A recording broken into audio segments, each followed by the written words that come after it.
Well, with the Melbourne Cup only a couple of days away now, a rare insight into the great race 80 years ago.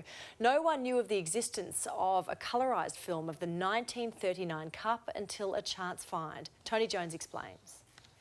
As the owner of Geelong's Mill Markets, Mark Ward sometimes has a bit of trash come his way, but every so often there's a treasure, as he discovered while sifting through a recent deceased estate. When we went through the property, we'd bought several items, and the lady says, "Oh look, we've got some film in a box in one of the rooms. Would you want to have a look at that?" And we said, "Sure." To find out exactly what was captured on film, Mark called in the experts. This might be the film from the Melbourne Cup in the 1930s. Set it up and have a look and see what we get. Good on you, mate.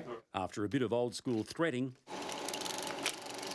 some racing history appeared before their eyes. Let's have a look and see what we get. Fingers crossed. Oh, look at that. That's amazing. Colour footage from 1930. You beauty, we're on a winner.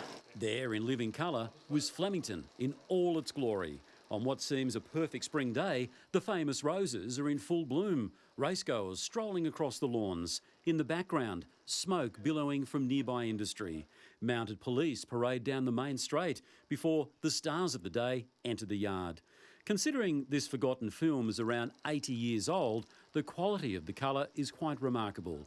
The cameraman, we assume, was something of a novice and proud of his own garden awash with colour. He then manages to capture the final stages of the great race. The field returns to the mounting yard, the winner leading them back.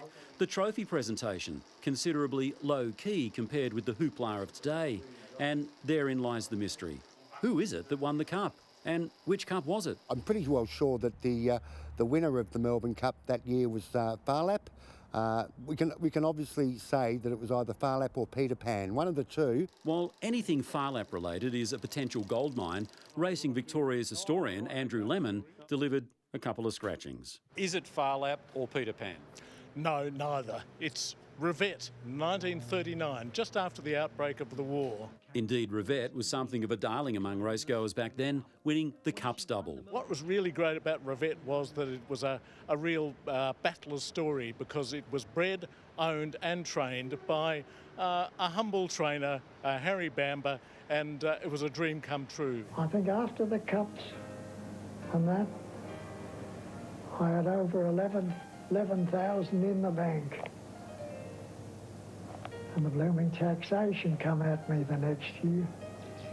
While there's black and white footage capturing Rivette's 1939 win, this colour film is quite the discovery. Wow, we were all gobsmacked on what we found. It was just sensational. In a couple of days, another champ will take its place in the history of the great race, but in terms of preserving history, this discovery will take some beating.